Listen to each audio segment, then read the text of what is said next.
Good morning, students. Now this is our new chapter. We are starting with relation and function. This is chapter 1 in your NCERT book. Chapter 1 of your NCERT book, relation and function. Weightage of this chapter is 8 marks in CBSE examination. This is first lecture. Now, before starting this chapter, we should know what is Cartesian product of sets. Cartesian product of sets ये हमने class 11th में पढ़ा हुआ है. तो what is Cartesian product of sets? So Cartesian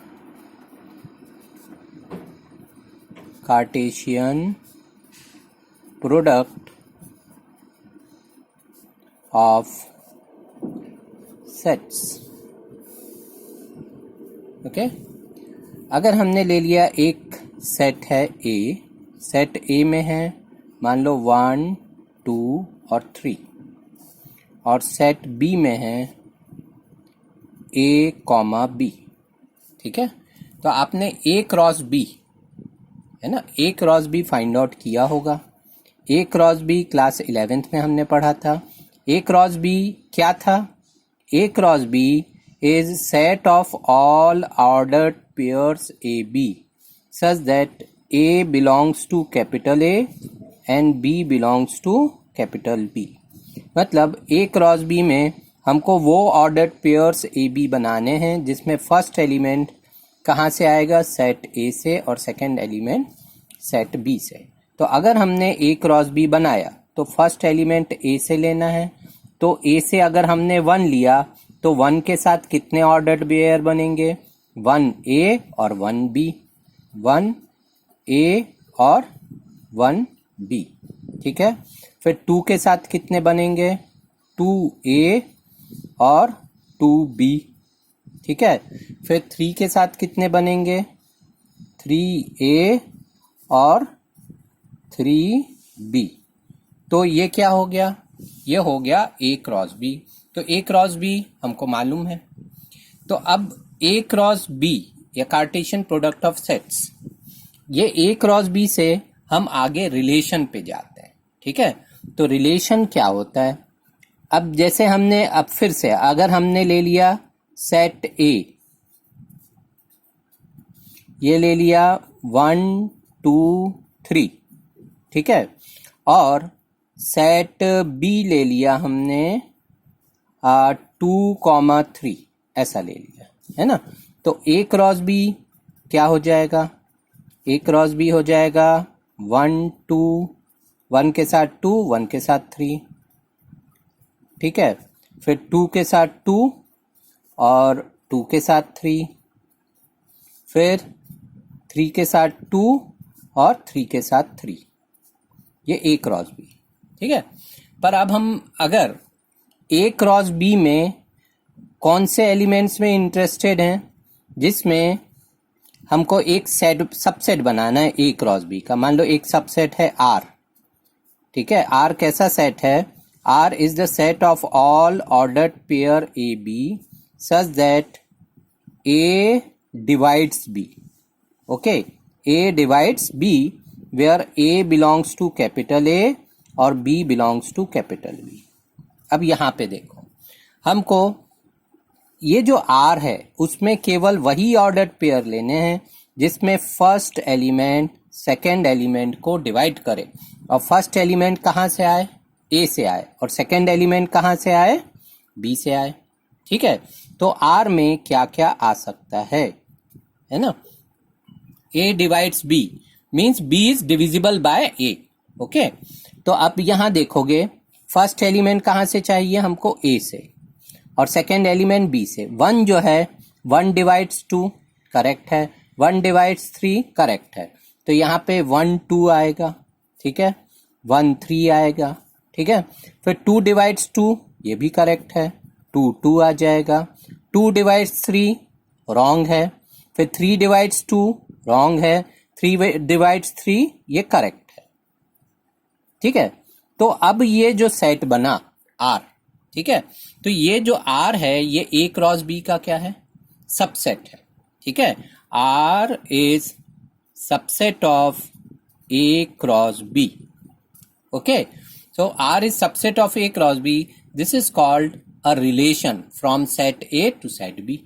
okay, तो अब यहां पे हम रिलेशन की डेफिनेशन पे आ जाते हैं। R is a relation from A to B. So now we can define relation. So what is a relation? Okay, so relation from set A to set B is a subset of A cross B. Okay, तो अभी हम relation को define कर देते हैं। Relation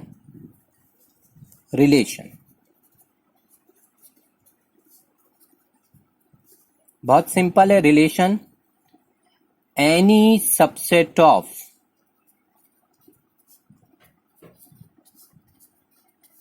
A cross B is a relation from set A to set B. Any subset of A cross B is a relation from set A to set B. Okay?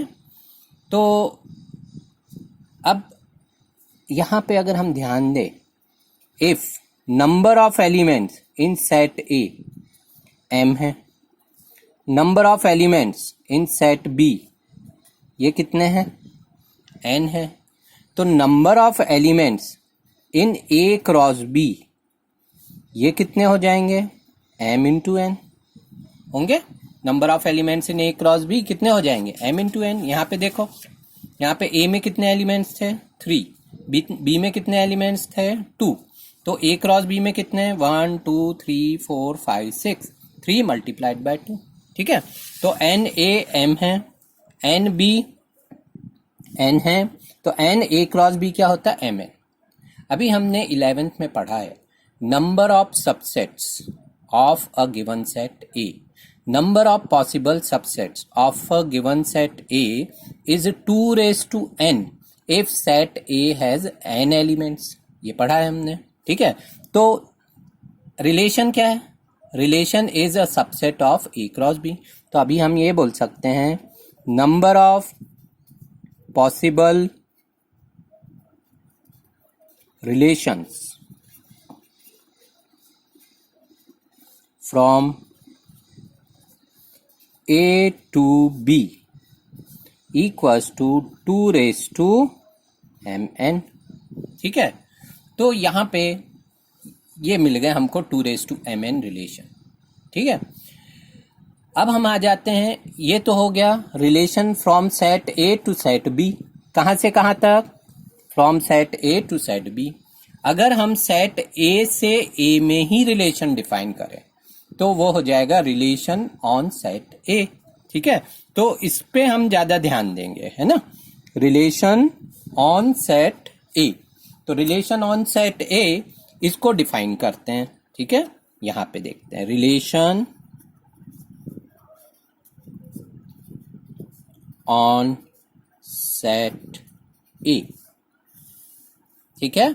इसके पहले वाला relation क्या था, relation from A to B। ये relation क्या है, relation on set A, ठीक है। Relation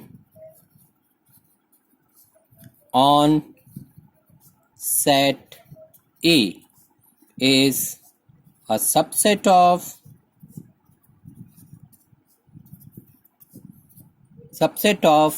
A cross A, subset of A cross A, ठीक है।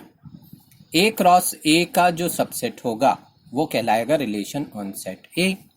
तो अगर if number of elements in set A equals to n, ठीक है, then number of elements in A cross A equals to n square, होगा कि नहीं। यहाँ पे m की जगह n आ गया, तो n multiplied by n square. Number of elements in A cross A n square. So number of relations on set A equals to 2n square. ठीक है. So number of relations on set A, number of relations on set A is 2n square. Okay. तो यहां पे हमको मालूम है किसी भी सेट ए के हम अगर सबसेट्स बनाते हैं तो phi is also subset of A cross A. Phi is subset of A cross A. Okay. So phi is a relation on set A called empty relation. Empty relation. ठीक है. See, phi is subset of all the sets. Okay. So phi is subset of A cross A, and we know that what is relation? Relation on set A is subset of A cross A, and phi is also subset of A cross A. So phi is also a relation, and that is called empty relation. ठीक है. अब देखो A cross A is subset of A cross A. A cross A is subset of A cross A. ठीक है. So A cross A is a relation on set A called universal relation. Universal relation called universal relation. तो universal relation की definition आ गई हमारे पास. ठीक है. तो कोई भी सेट ए है तो सेट ए पे हम कितने ये ट्रिवियल रिलेशंस कहलाते हैं ना, जो कि हर एक सेट ए पे हम डिफाइन कर सकते हैं, है ना. सही. So what is a relation? Relation on set A. Relation on set A is a subset of A cross A. Relation on set A is a subset of A cross ए. ठीक है. अगर ए में n एलिमेंट्स हैं तो ए cross ए में कितने elements रह जाएंगे? n मल्टीप्लाइड बाय n, यानी n स्क्वायर एलिमेंट्स होंगे. और किसी भी सेट में अगर n स्क्वायर एलिमेंट्स हैं तो उसके कितने सबसेट्स हो सकते हैं? 2n square subsets. तो number of relations on set A 2n square, and we know that phi is subset of all the sets, so that is also a relation on set A, that is called empty relation. A cross A, each subset is subset of itself, so A cross A is also a subset of A cross A, so that is also a relation on set A, and that is called universal relation. तो अभी relation की हमको definition समझ में आ गई. तो relation on set A is a subset of A cross A. okay? अब देखो नेक्स्ट हम आ जाते हैं types of relation. Types of relations. Okay. तो टाइप्स ऑफ रिलेशंस में हम देखते हैं relations defined on a set A. Okay. So first relation और first type is reflexive relation. Reflexive relation. reflexive relation. Okay, so a relation R on set A is reflexive. A relation R on set A is a reflexive relation if A comma A belongs to R for all A belongs to capital A. ठीक है. Example. अब देखो reflexive relation के लिए क्या condition है. जैसे यहाँ पे हमने सेट A ले लिया 1, 2 और 3. ठीक है. और A क्रॉस A में कितने एलिमेंट्स हो जाएंगे? ए क्रॉस ए में जो एलिमेंट्स होंगे ना, 1 के साथ 1, 1 के साथ 2, 1 के साथ 3, फिर 2 के साथ 1, फिर 2 के साथ 2, 2 के साथ 3, फिर 3 के साथ 1, 3 के साथ 2 और 3 के साथ 3। ये क्या है? ये है A क्रॉस A। अब A क्रॉस A का एक सबसेट लिया हमने R1, ठीक है। R1 में मान लो हमने एलिमेंट लिए 1,1 लिया, ठीक है, फिर 1,2 लिया, फिर 2,2 लिया हमने, और 3,3 लिया, ओके, और केवल इतने एलिमेंट्स लिए। तो R1 जो है वो A क्रॉस A का सबसेट है कि नहीं?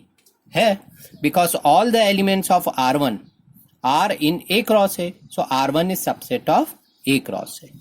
R1 is subset of A cross A. अब हमको ये बताओ, क्या R1 रिफ्लेक्सिव है? तो रिफ्लेक्सिव होने के लिए क्या कंडीशन है? रिफ्लेक्सिव होने के लिए कंडीशन ये है कि A, R में होना चाहिए for all small a belongs to capital A। ये बहुत इंपॉर्टेंट है। A belongs to R, A belongs to R for all A belongs to A।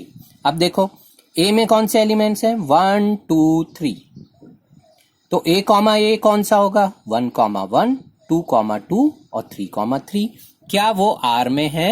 1,1, 2,2 और 3,3 R में है। It means R is reflexive relation. Okay, so here R is reflexive. Here R means R1. Here R1 is reflexive since A belongs to R1 for all small a belongs to capital A। ठीक है, तो ये relation कैसा हो गया? Reflexive relation. ठीक है, अब नेक्स्ट टाइप है हमारा सिमेट्रिक रिलेशन। ठीक है, second symmetric.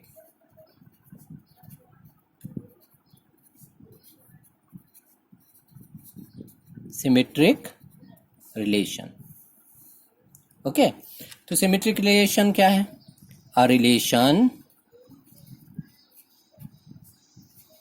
R on set A is symmetric.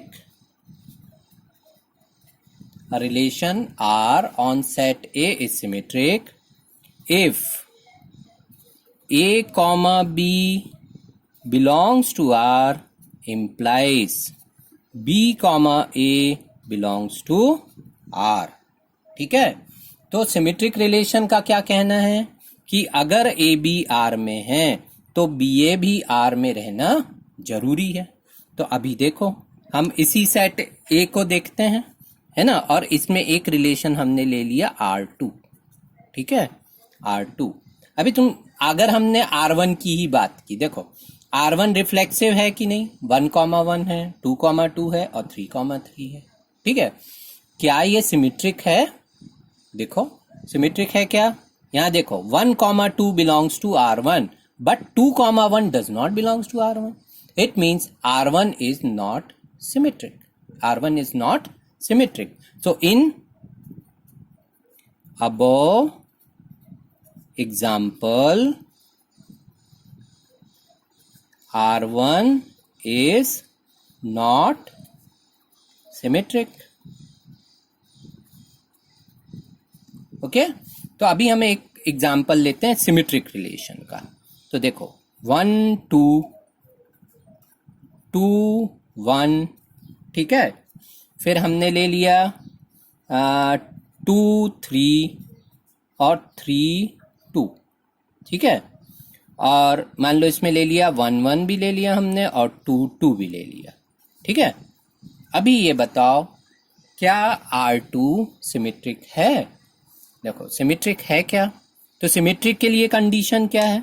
A relation R on set A is symmetric if AB belongs to R implies BA belongs to R, है ना?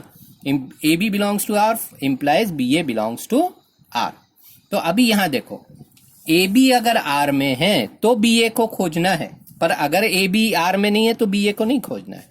देखो 1 2 R1 R2 में है, 1 2 है तो हमको 2 1 को खोजना है, 2 1 भी है। अगर 2 3 है तो हमको 3 2 को खोजना है, देखो है, ठीक है। और 1 1 है तो 1 1 का अगर हम इन्वर्स करेंगे तो 1 1 ही आएगा, 2 2 का इन्वर्स करेंगे तो 2 2 ही आएगा। तो यहाँ पे हम क्या बोल सकते हैं, R2 इज सिमेट्रिक, ठीक है। हियर R2 इज सिमेट्रिक, ठीक है। Since AB belongs to R2 implies BA belongs to R2, ठीक है। तो R2 क्या हो गया, सिमेट्रिक हो गया। अब हमको एक बात बताओ, क्या R2 रिफ्लेक्सिव है? देखो R2 रिफ्लेक्सिव है क्या? तो अब रिफ्लेक्सिव की कंडीशन क्या थी, A comma A belongs to R, for all A belongs to A। तो R2 में A कॉमा A है क्या? देखो A में कौन सा एलिमेंट है, 1 2 3 है ना। तो क्या इसमें 1 कॉमा 1 है, 2 कॉमा 2 है, 3 कॉमा 3 है क्या? नहीं है। तो हम क्या बोलेंगे, R2 is not symmetric, R2 is not reflexive, okay. R2 is not reflexive since 3 comma 3 does not belongs to R2, okay, 3 comma 3 does not belongs to R2, okay, where 3 belongs to A, 3 belongs to A but 3 comma 3 does not belongs to R2, so R2 is not a symmetric relation। तो ये symmetric relation, ध्यान से समझना हमको, है ना, कुछ भी डिफिकल्ट नहीं है इसमें, बहुत आसान है। हाँ, अब नेक्स्ट है हमारा ट्रांजिटिव रिलेशन, है ना। थर्ड रिलेशन क्या है, ट्रांजिटिव रिलेशन, ठीक है। तो ट्रांजिटिव रिलेशन क्या है, a relation R on set A is transitive if a relation R on set A is transitive if A comma B belongs to R and B comma C belongs to R implies A comma C belongs to R, ठीक है, बहुत important है। अगर A B R में है और B C R में है तो हमको A C को खोजना है, ठीक है। For all A, B and C belongs to A, A, B, C कहाँ से लेना हमको, सेट A से लेना, ठीक है। तो अभी यहाँ पे हमारा जो सेट A था, set A cross A cross A क्या था हमारा, ये वाला सेट था ना, ये वाला सेट था हमारा A क्रॉस A, है ना। और सेट A क्या था, 1 2 3। तो अभी देखो हम एक सेट इसमें बनाते हैं, इसको नाम दे दिया हमने रिलेशन R3, ठीक है। तो रिलेशन R3 में हमने क्या लिया, 1 कॉमा 2 लिया, ठीक है, 2 कॉमा 3 लिया और ले लिया 1 कॉमा 3 ले लिया, ठीक है। फिर यहाँ पे ले लिया हमने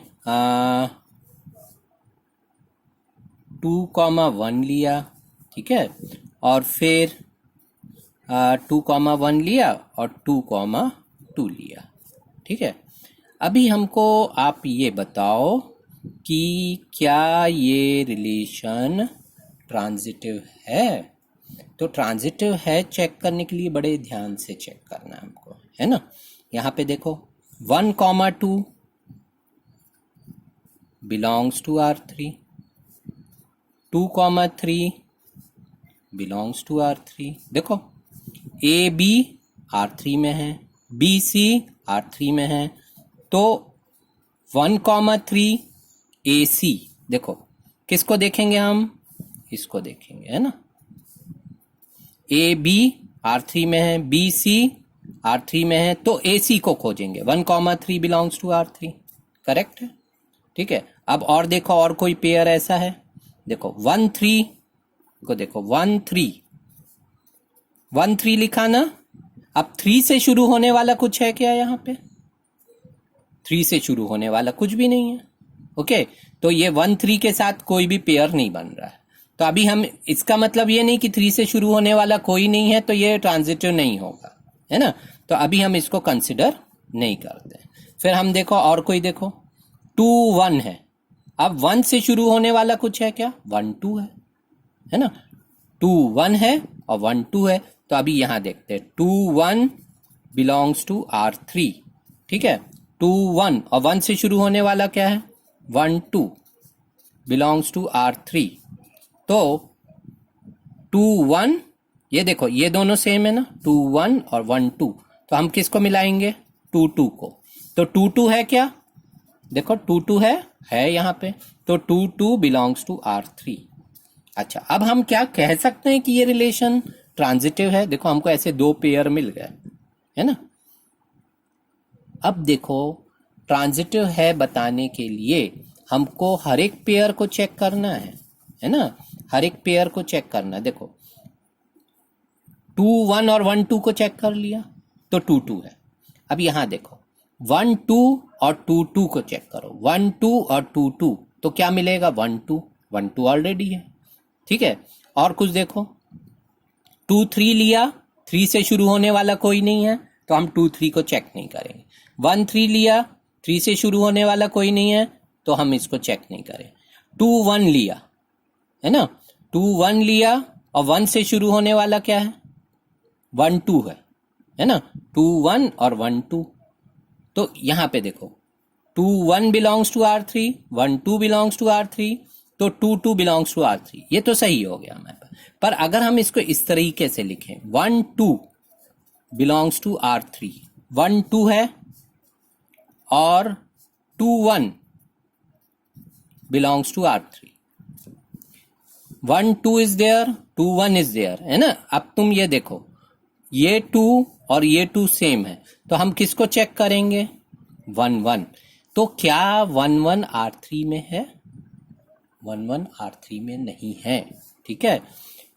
1 2 belongs to R3, 2 1 belongs to R3, but 1 comma 1 does not belongs to R3. Okay, this implies R3 is not transitive.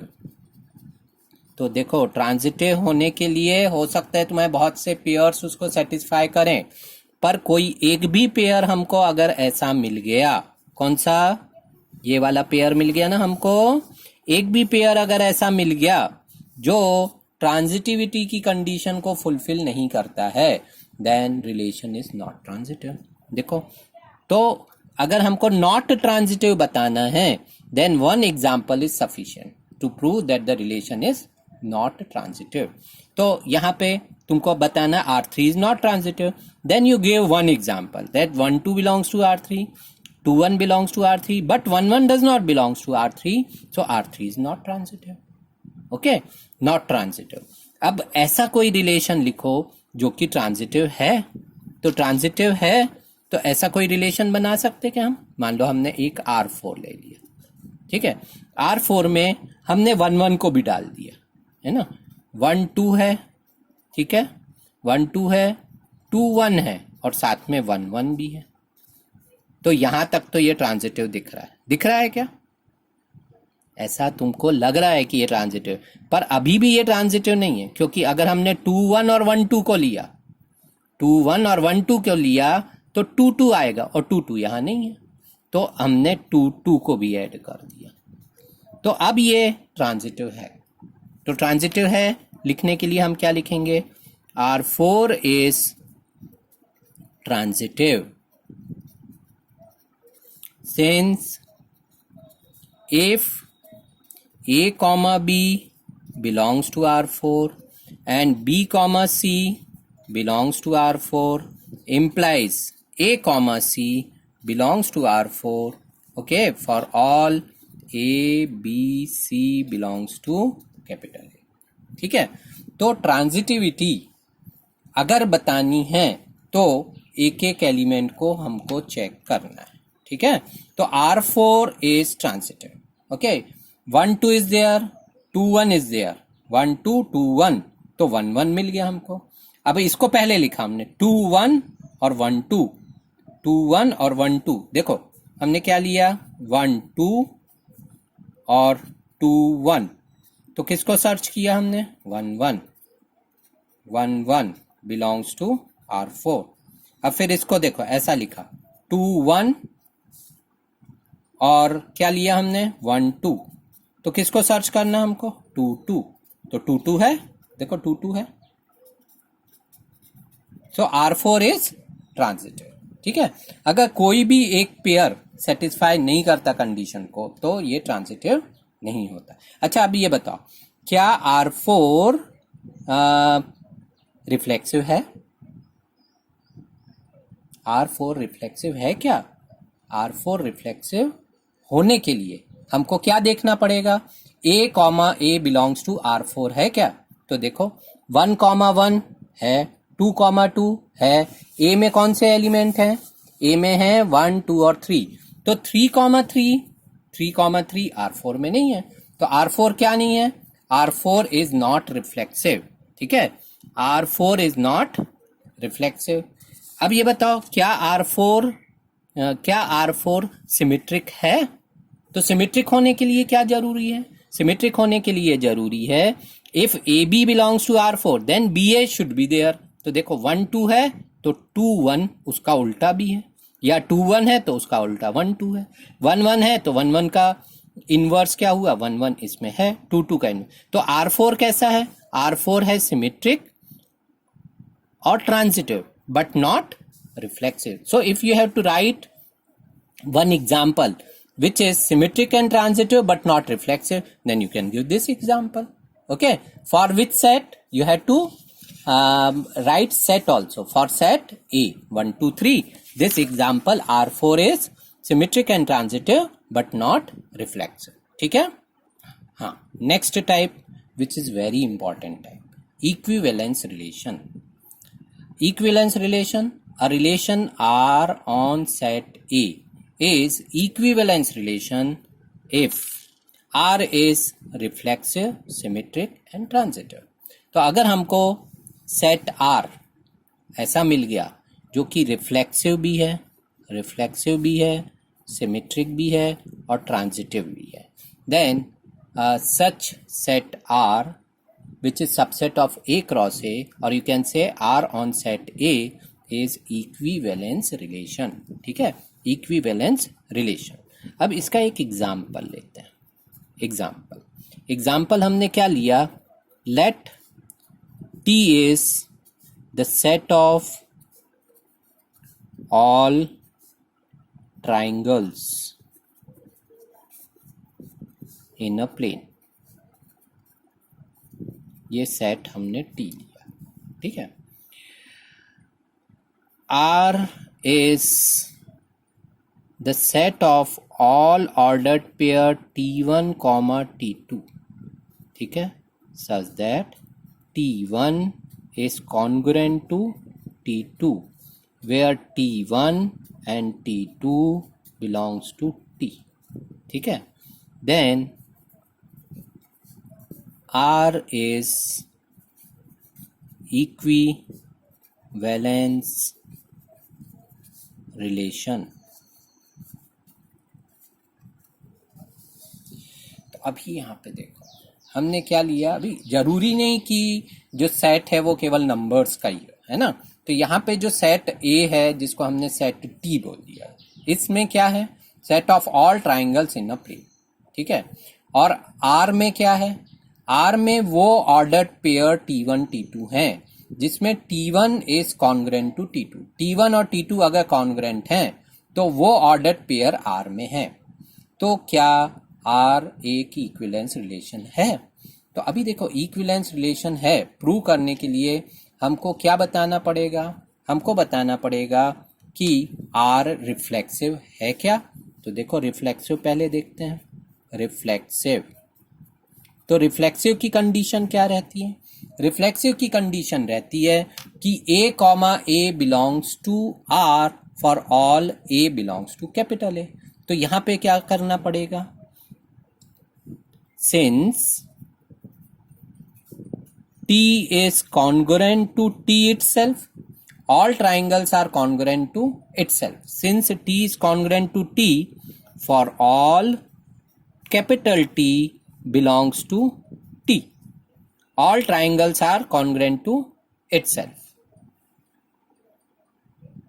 Okay, all triangles are ऐसा भी लिख सकते हो. Since T1 is congruent to T1 for all T1 belongs to capital T, okay, this implies T1 comma T1 belongs to R for all T1 belongs to capital T.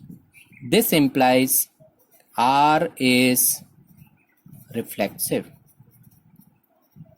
ठीक है, तो ये जितने भी ट्राइंगल हैं खुद से कॉन्ग्रुएंट रहेंगे, इसलिए T1 comma T1 belongs to R for all T1 belongs to capital T. अब नेक्स्ट क्या रहता है? सिमेट्रिक. तो सिमेट्रिक में क्या रहता है? सिमेट्रिक में रहता है if AB belongs to R then BA must be there. Okay, तो सिमेट्रिक में हम क्या लेते हैं? If T1 comma T2 belongs to R. Okay, what does it mean? This implies T1 congruent to T2. Okay, this implies T2 congruent to T1. This implies T2 comma T1 belongs to R for all T1 T2 belongs to capital T. Okay, तो हमने क्या बता दिया? If T1 T2 belongs to R, then T2 T1 also belongs to R. This implies R is symmetric. तो R भी क्या हो गया? अब R सिमेट्रिक भी हो गया. ठीक है, अब यहां पे हम देखते हैं क्या R ट्रांजिटिव है. तो ट्रांजिटिविटी के लिए हम क्या करते हैं? ट्रांजिटिव है ना. तो ट्रांजिटिव के लिए हमको क्या बताना है? ट्रांजिटिव का कहना क्या रहता है? ट्रांजिटिव का कहना रहता है if AB belongs to R and BC belongs to R, then AC should be there. ठीक है, तो अभी हम यहाँ पे क्या करते हैं? हम लेते हैं if T1 comma T2 belongs to R and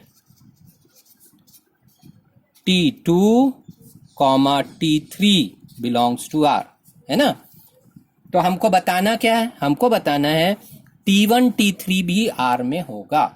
तो अगर T1 T2 R में है और T2 T3 R में है तो T1 T3 भी R में होगा, ये हमको बताना है. So if T1 comma T2 belongs to R, this implies T1 is congruent to T2.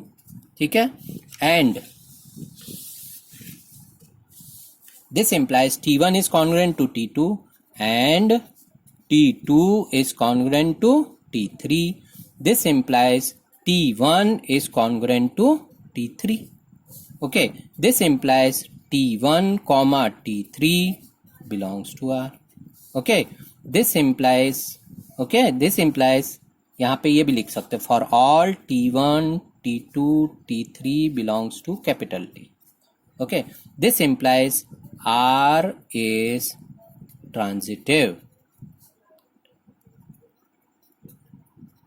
ठीक है, अब यहां से क्या हो गया? अब हमारा जो R था वो क्या हो गया? Reflexive, symmetric and transitive. तो हम यहां क्या लिखेंगे? Since R is reflexive, symmetric and transitive, this implies R is an equivalence relation. ठीक है, तो यहाँ पे हमने ये बता दिया कि R जो है ये एक इक्विवेलेंस रिलेशन रहेगा. ठीक है, तो ऐसे हम और भी रिलेशंस, इक्विवेलेंस रिलेशंस डिफाइन कर सकते हैं किसी भी सेट A में. ठीक है, तो अभी आपके लिए होमवर्क रहेगा NCERT बुक के पहले पूरे एग्जाम्पल्स करने हैं और एग्जाम्पल्स करने के बाद में फर्स्ट एक्सरसाइज करनी है based on equivalence relation. Okay, all the best.